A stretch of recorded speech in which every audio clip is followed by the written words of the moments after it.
Rasulullah sallallahu alaihi wasallam al-insanul kamil.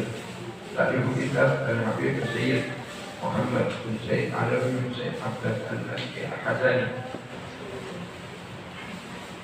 وصلى الله على الإمام وكتب أبرك الجنة من أحمد بن الفقيه الإمام الحفيظ المسلم بن الدكتور أبي عبد الله بن الجنة بن الفقيه الأستاذ الحبيب الرجال وعلى الجزء وأغننا وربي روحينا شيخنا أستاذنا حبيبنا الحبيب هدي بن علي بن حسن أكرمنا وأبابنا وسلافنا وشيوخنا ورجال رسوله وإلى حضرة النبي محمد صلى الله عليه وسلم. الفاتحة.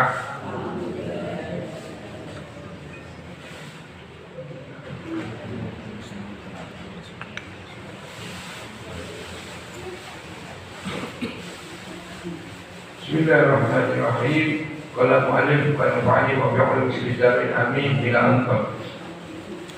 Selanjutnya dari pembahasan beberapa waktu yang lalu sempat tertunda, yaitu masih mengenai kesempurnaan ilmu dari baginda Nabi Agung Muhammad sallallahu alaihi wasallam.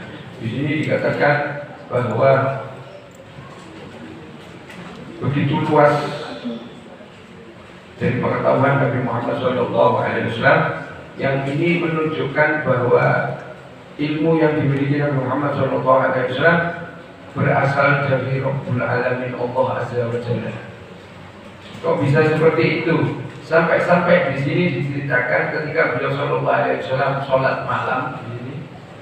Pada saat itu beliau sedikit ngantuk setengah sadar, setengah tidak. Mungkin puluh kali jenengan pernah alami seperti itu.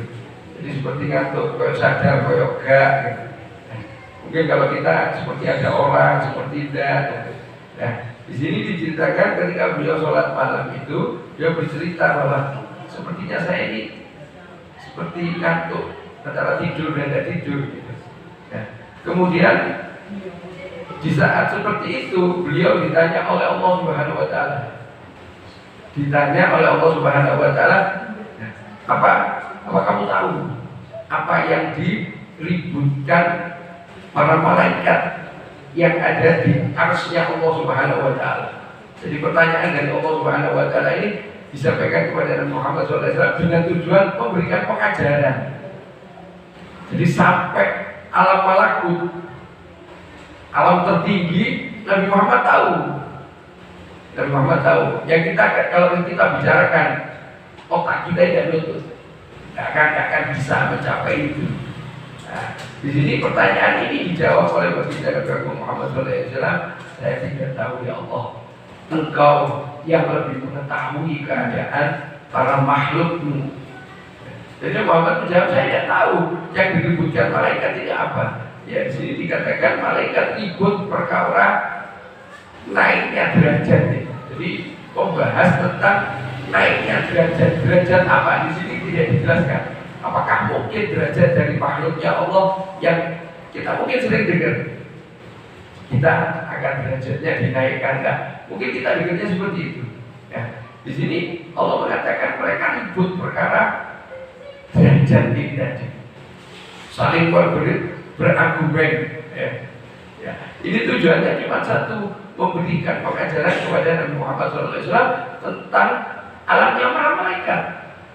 Yang tadi di awal dikatakan begitu luasnya ilmunya Nabi Muhammad SAW, ini mustahil kalau bukan dari Allah Subhanahu wa Ta'ala, bukan dari hasil belajar sendiri, mutalaah kitab dan sebagainya, tapi Allah sendiri yang memberikan pengetahuan.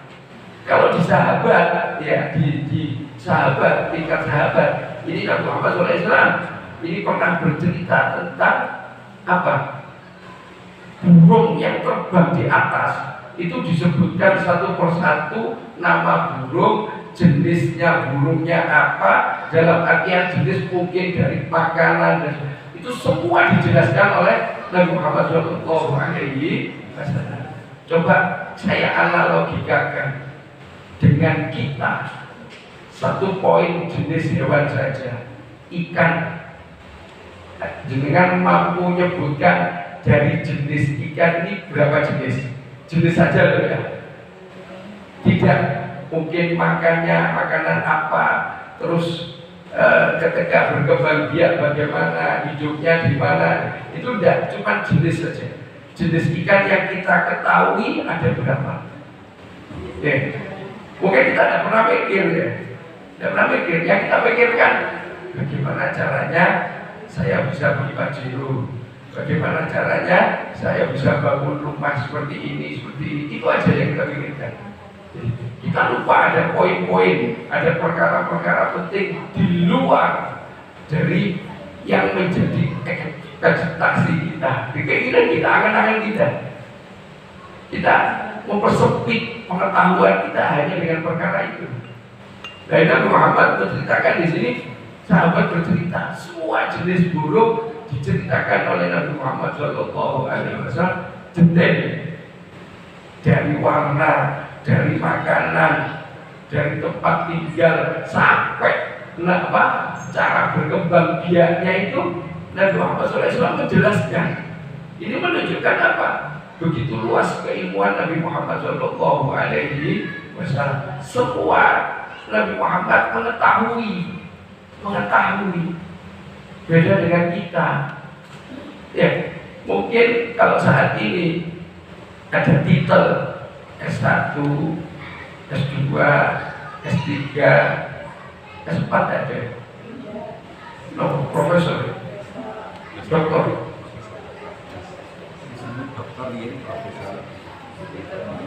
Doktor dulu dari profesor. Itu mungkin kita kalau suruh sekolah, masuk sekolah sampai itu belum mikir gas mawon, sampai mikir listrik. Ya memang dikatakan kalau boleh kembali itu ada boleh muslimin, tujuannya apa? Untuk maslahatnya nanti di akhir sini. Ya di sini ada satu keadaan di sini ya diceritakan Nabi Muhammad SAW ketika matahari sudah condong ke arah barat, ya, sudah condong ke arah barat. Kemudian di sini diceritakan beliau melaksanakan sholat zuhur. Ya, setelah selesai sholat zuhur, beliau naik ke mimbar, kemudian beliau berkhutbah yang sangat tajam. Ya, di sini. Dan beliau mengatakan, kalian mau bertanya apa silahkan tanya selama saya masih ada di sini. Suruh nanya semua perkara. Nah, di sini khutbahnya yang sangat panjang ini bercerita tentang penciptaan alam semesta ini, tentang manusia, semuanya diceritakan oleh Nabi Muhammad SAW. Kemudian ketika beliau mengulangi pertanyaan, apa yang ingin kalian tanyakan kepada saya akan jawab, dan tanyakan selama saya masih ada di sini. Dan di sini ada yang bertanya.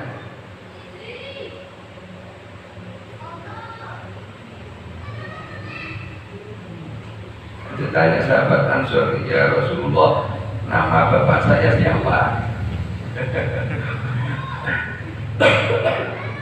Ya sahabat ini bertanya, siapa nama ayah saya? Ditanya oleh Nabi Muhammad SAW, Hudzaifah. Ketika orang tanya nama siapa nama ayah saya, jawab langsung Hudzaifah. Dan memang betul. Coba dengan tanya, bapakmu sinten dan kulo, ya bingung kulo katakan. Mas apa lagi kalau kita sampai? Ciropat gampang, sudah begini. Udah dengan teman kali, kulo dari atas pagi kali Allah ya Rahman. Bapak Suparlan, dari dulu bekerja kertas itu. Ini menunjukkan apa? Begitu pengetahuan beliau Sallallahu Alaihi Wasallam luar biasa. Sehingga kalau di kemarin-kemarin ya pembahasan, beliau mengambil satu tindakan, mengambil satu keputusan itu berdasarkan pertimbangan pengetahuan beliau. Termasuk yang sering saya sampaikan ketika beliau menandatangani perjanjian Hudaybiyah. Perjanjian Hudaybiyah ini isinya merugikan orang Muslim. Salah satu contoh, ketika orang kufar tertangkap Ya, maka wajib Nabi Muhammad SAW mengembalikan tawarannya itu. Tapi sebaliknya, kalau orang muslim tertangkap, nggak wajib kembalikan. Tetapi Nabi Muhammad itu tanda tangan itu. Sekali coba, yang tidak punya HP dia googling apa isi perjanjian Hudaybiyah, terus baca agar tahu. Jadi Nabi Muhammad SAW mengalami, jangan dikira Muhammad tidak mengalami masa sulit. Kalau kemarin ketika saya ngobrol dengan beberapa teman, Nabi Muhammad SAW itu pernah mendapatkan embargo, bahasanya kalau sekarang. Apa embargo itu? Boikot. Siapa yang diboikot? Bukan Nabi Muhammad saja, tapi asbabnya Nabi Muhammad satu suku. Siapa? Bani Hashim. Bani Hashim itu diboikot. Tidak boleh ada perjanjian, kerjasama, perdagangan, bahkan perkawinan. Tidak boleh, semua disuruh lepas. Yang Bani Hashim diboikot. Sampai di dalam keadaan itu diriwayatkan, sahabat ini bertanya, yang kami makan hijau, yang kami keluarkan juga hijau. Itu bukan perkara, mohon maaf ya, perkara yang biasa. Coba dengan bayangkan keadaan Nabi Muhammad SAW yang pada saat itu Sayyidatina Khadijah, orang kaya, ikut terkena imbas dari embargo orang kufar yang ingin menghalangi daripada Nabi Muhammad SAW. Berpikir bagaimana caranya Nabi Muhammad ini tidak berkembang, dakwahnya untuk menyebarkan agama Islam ini tidak berkembang, berbagai macam cara. Sampai dibujuk, pernah dibujuk, diberikan harta, diberikan tawaran-tawaran yang menggiurkan, ditolak, diancam bukan hanya ancaman, dibuktikan dengan tindakan. Sampai pernah kan saya ceritakan, oh belum di sini. Nanti kesempurnaan perlindungan Allah Subhanahu Wa Taala itu nanti ada kisah di situ. Istri dari Abu Jahal, Abu Lahab, istri Abu Lahab itu ingin bawa batu besar, ingin melempar batu ini kepada Nabi Muhammad SAW. Pada saat itu Nabi Muhammad SAW sedang duduk dengan Sayyidina Abu Bakar. Terus datang istrinya ini tadi. Nah, ini tadi bawa batu. Tanya sama Sayyidina Abu Bakar, temanmu mana? Sayyidina Abu Bakar noleh. Lihat istrinya Abu Lahab ini, terus noleh Nabi Muhammad SAW. Padahal di sebelahnya saya tidak bakar, tapi istri Abu Lahab ini bawa batu mau dilempar pada Muhammad, tapi tidak kelihatan. Istrinya Abu Lahab tidak kelihatan. Saya tidak bakar ngomong dengan Muhammad SAW. Ini salah satu dari bentuk penjagaan perlindungan Allah Subhanahu Wa Taala kepada kekasihnya ini.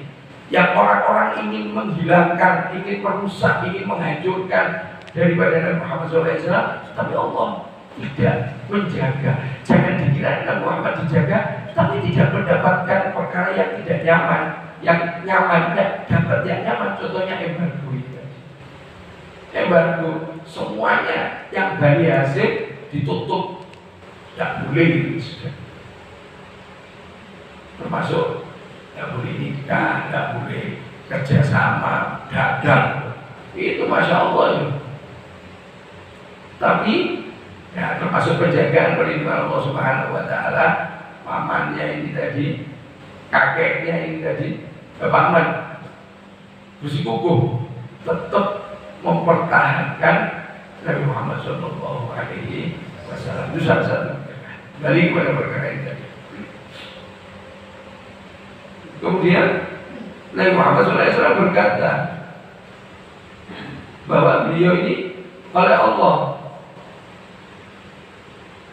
ditampakkan, ya apa, di balik dinding ketika beliau melaksanakan sholat, di balik dinding ini ditampakkan ini surga, ini neraka. Ya, coba tanya hati kita ketika dengar kata neraka bagaimana keadaan hati kita, ketika kita mendengar kata surga bagaimana. Ya saya maksud bagaimana, apakah ada rasa takut di dalam hati kita ketika kita mendengar kata neraka, dan bagaimana keadaan hati kita ketika kita mendengar surga. Adakah ketertarikan untuk mendapatkan surga? Adakah rasa khawatir keadaan kita tentang neraka? Nah, termasuk ada salah seorang laki-laki di sini berkata di sini, ya Rasulullah, tempat saya nanti di mana? Tempat saya maksudnya nanti di akhirat di mana? Dijawab. Berkata Nabi Muhammad SAW, neraka. La ilaha illallah.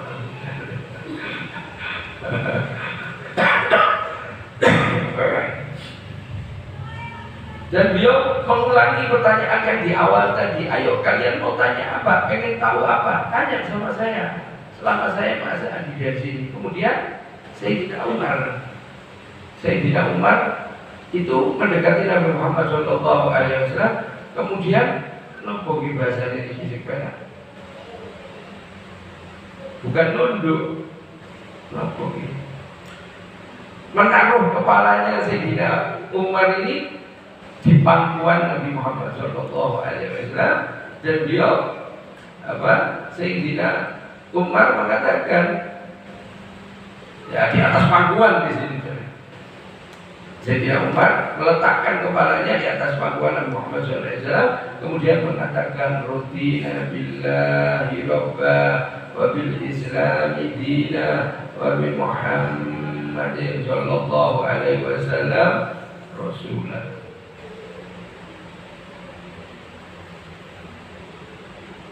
Kemudian Nabi Muhammad SAW bersumpah di sini. Ini kalau Abu Bakar pernah menjelaskan sumpah yang sering diucapkan Nabi Muhammad SAW, demi zat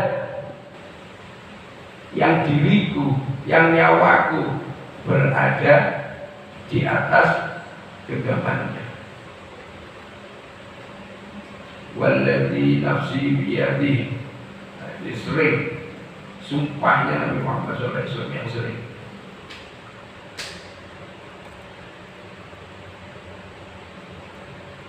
Kemudian beliau setelah bersumpah ini, beliau mengatakan kepada Sayyidina Umar, mengatakan bahwa Allah menampakkan di hadapan beliau atas jannah dan neraka. Nah, ini menjadi salah satu pengingat bagi kita. Apa? Allah memberikan apa ya? Bahasanya orang Jawa ini ngajari ombo. Tahu ngajari ombo? Iki loh, sekarang bukan melindi kan? Bahasa kalau menerjemahkan ini seperti ini. Menurut saya cara mudah memahaminya, ditampakkannya surga dan neraka ini kepada Nabi Muhammad SAW, yang beliau punya satu kewajiban menyampaikan kepada umatnya. Iki loh, surga, rokok, apa putih nanti? Mana yang kau pilih? Makanya tadi saya katakan, ketika kita mendengar neraka, hati kita bagaimana? Ketika kita mendengar surga, hati kita juga bagaimana? Jadi saya sampaikan kepada pribadi saya dan juga kepada panjenengan yang mau mendengarkan, jangan sampai ketika nanti kita sudah berada di alam barzakh, sudah ditimbun dengan tanah, baru tersadar, dan itu penyesalan yang teramat sangat di dalam sejarah kehidupan kita. Kalau nyesalnya di alam barzakh sudah tidak ada gunanya, betul-betul tidak ada gunanya, tidak ada gunanya. Nyesal ya saat ini, kenapa? Kita masih bisa berbuat istilahnya, masih bisa berbuat. Ini bukan ngedeni, cuma itu tadi loh, sudah diajari ombo, kita mau yang mana? Kita mau yang mana? Bahkan para mubalik, para ulama, para ustadz, para kiai itu sering menceritakan tentang surga plus kenikmatan. Ketika menceritakan neraka, plusnya dengan ancaman siksaan-siksaan yang terjadi di neraka. Makanya saya katakan, ketika dengan neraka, hati kita bagaimana? Kalau hati kita adem ayem, ya ilaha illallah. Juga mendengar surga, hati kita adem ayem. Kalau dengan neraka, tidak ada keinginan untuk menghindar, untuk menjauh daripada nerakanya Allah Subhanahu wa Ta'ala. Dan ketika mendengar surga, tidak ada keinginan untuk meraih daripada nikmatnya surga. Ini yang perlu kita muhasabahi, kita introspeksi dalam pribadi kita masing-masing. Aktivitas ketaatan kita kepada Allah itu ada embel-embelnya apa? Yaitu surga dan neraka. Sama seperti ini. Ketika kita beranjak dulu, mungkin sekarang ada sebagian, ketika lepas dari sekolah menengah pertama atau lepas dari perguruan tinggi, apa yang terpikir di dalam kita? Kalau pribadi saya dulu ketika lepas dari perguruan tinggi, lepas dalam artian kalau saya kan dulu sudah lepas karena sudah ada kuliah. Jadi yang terpikir adalah bagaimana mencari pekerjaan dengan tujuan untuk menopang hidup. Yang kita pikirkan apa? Kehidupan kita di dunia. Kita khawatir nanti kalau nggak punya pekerjaan, nggak dapat penghasilan, kekurangan, nggak bisa makan, disepelek newok dan ini. Keburukan dari nggak punya pekerjaan itu terpampang jelas di dalam pikiran kita. Tapi keburukan, sengsaranya, siksaan neraka kok nggak terpikir? Itu poin pertanyaan bagi kita. Dan kita juga membayangkan kalau kita punya pekerjaan, nah misalnya taruhlah pekerjaan di perusahaan A, gajinya 1 bulan 10 juta, 10 juta sebulan. Wah, aku satu wiki, kok bisa ngene. Iya, nikmatnya sudah terbayangkan, meskipun belum bekerja, terbayangkan.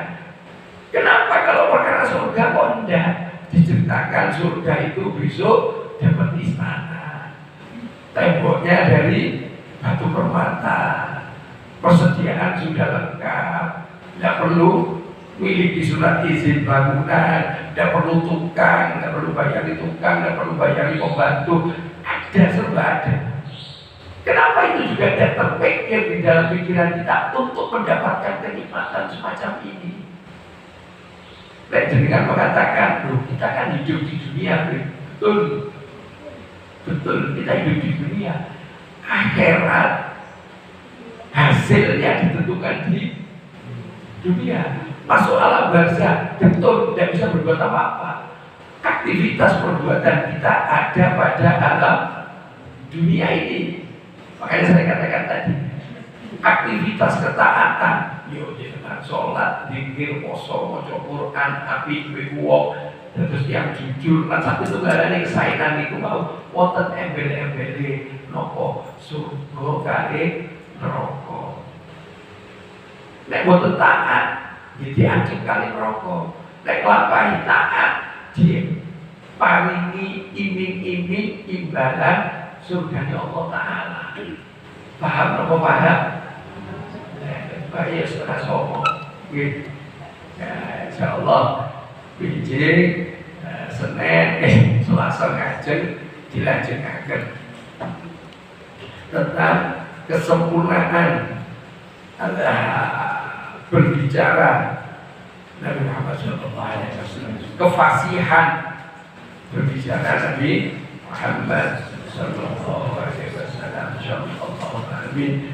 Bismillahirrahmanirrahim. Ya alim sirri minna satadiki sirra anna wa afina wa su'anna wa kullana haitsu kunna ya Rabbi ya alimal hal ilaka wajjatu amal famnun alaina bil iqbal wa kullana waslihil bal ya Rabbi ya Rabbal arbab abdu fakir ala albab atawaqat badal asbab mustardikan badal mamat ya wasi'al judi judak al khairu khairu wa indak wa qalladhi rama abdu fadlik bi rahmatik fil hal ya mujidal khalqi turra wa tasi'al kulli birra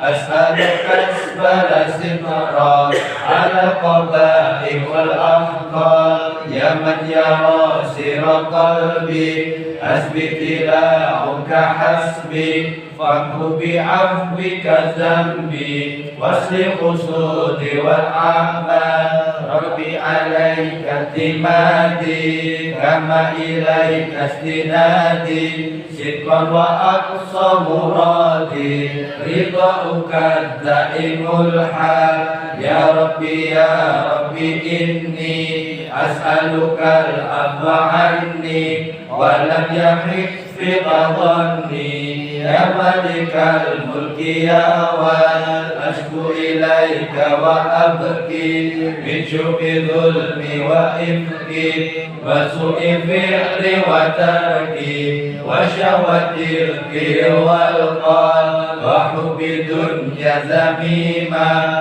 من كل خير حكيما فيها البلايا مقيما وأشبها أفت واشغال يا ويح النفس الغوية عن السبيل سويا أنها تروج عليا وحسنها الجاه والمال يا ربي قد غلبتني وبالأمان سبتني وفي الحدود كبتني وقيدتني بالأقبال قد استعنتك ربي على مداوة قلبي وحال عقدة كربي فانظر إلى الغني ينجال يا ربي يا خير كافي أرد علينا العوافي وليس شمس مخافي عليك التفسير والجمال يا ربي أبدك ببابي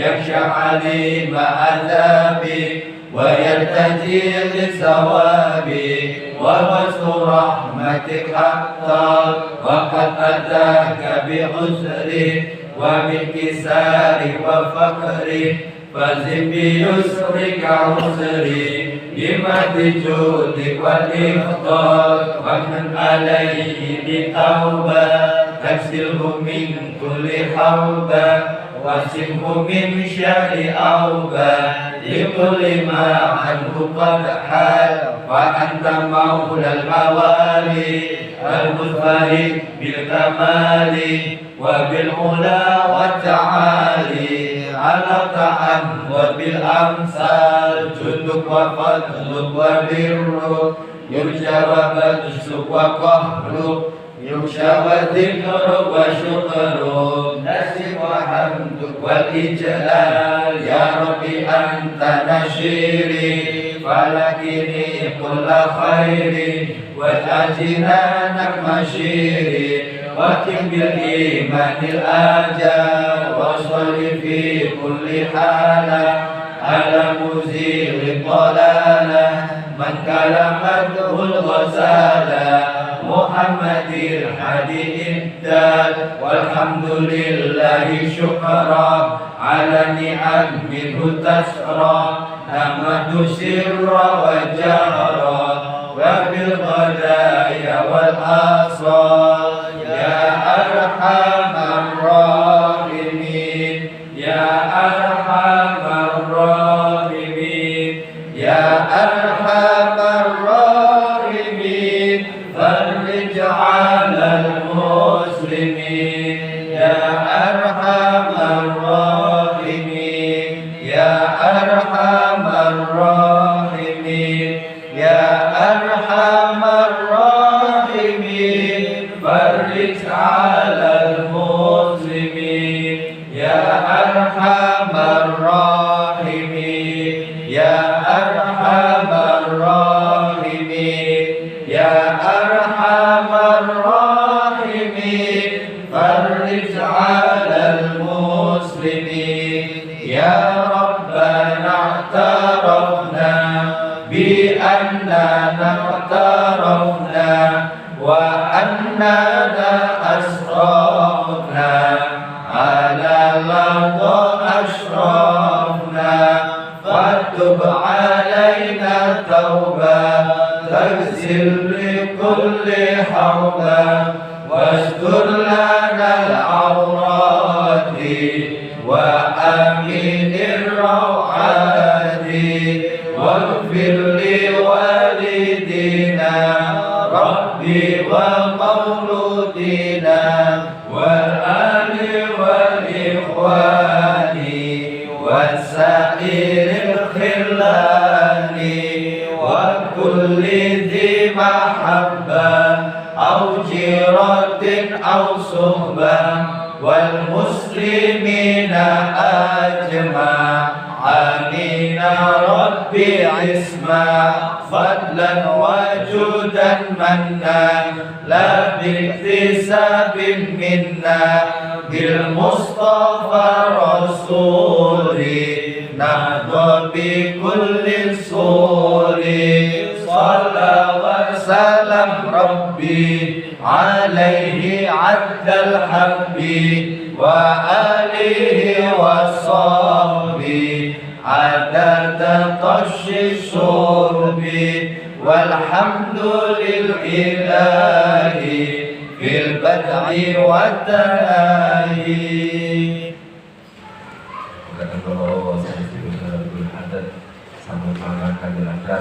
Mungkin-mungkin apa yang kami lakukan pada menikah dan seluruh Allah Subhanahu wa taala.